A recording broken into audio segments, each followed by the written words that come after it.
both of these two teams, in the south region of the country, if you will. And I know talking to a Canadian here, but College of Charleston in Alabama making the trip up to Spokane, Washington. Primetime tip-off here, guys. Prez, you alluded to it, 173. I believe you used the word bloody big number, and I agree with you. And when you go back to just yesterday's games, guys, Arizona, Long Beach State, that total was 163, and Oakland, Kentucky, that total was 160. So two games, the only two games that were totaled 160 or higher, both fell under.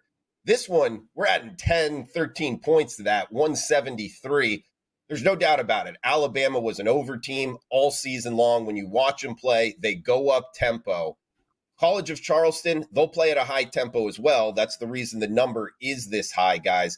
I just think with this travel, tournament setting, one game and done here, there's a little bit more concentration on defense come this time of year, guys. And 173 is a massive number. You bring up the NBA. Keep in mind, this is only a 40-minute game, guys. And the last thing, it's a minus 9-point spread. Actually, some shops 9 in the hook, near 10 here, meaning it's not necessarily in foul fest range. If Alabama, what the odds makers are telling us, is going to be up near double digits, you're likely not going to get that last, 15, 20-point last 2 minutes of the game. There's going to be a lot more kind of take the air out of the ball if it does fall that way, which the odds makers are pointing there.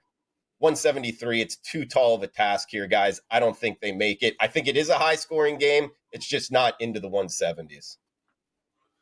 So if you were a regular viewer of Wager Talk today or a regular listener, one of the concepts that we've talked about on this show is that on the margins for totals, the numbers can sometimes be exploited, meaning the totals at the highest totals tend to go over, the lowest totals tend to go under. You don't see a 180 in a college basketball game. You don't see a 106.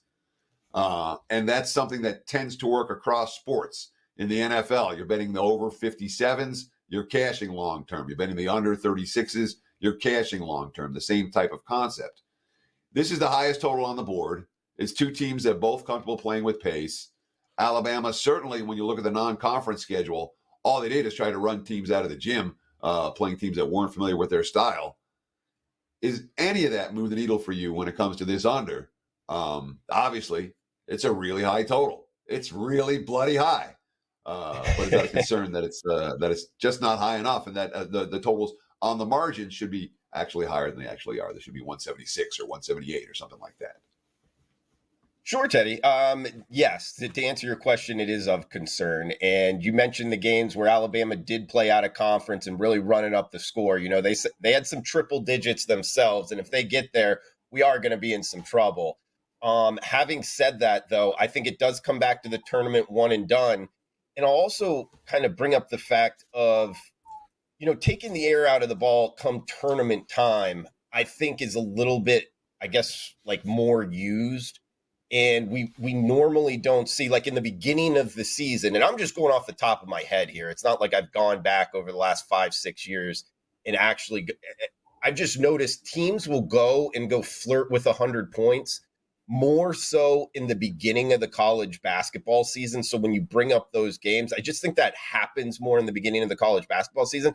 Like, teams aren't normally scoring 100 points come first round of the NCAA tournament. Alabama's not a 1 seed, but I can't remember 1 seeds doing that against 16 seeds, at least a lot of the time. I don't know if you're picking up what I'm laying down, but I think that's part of the factor in taking this towards the under.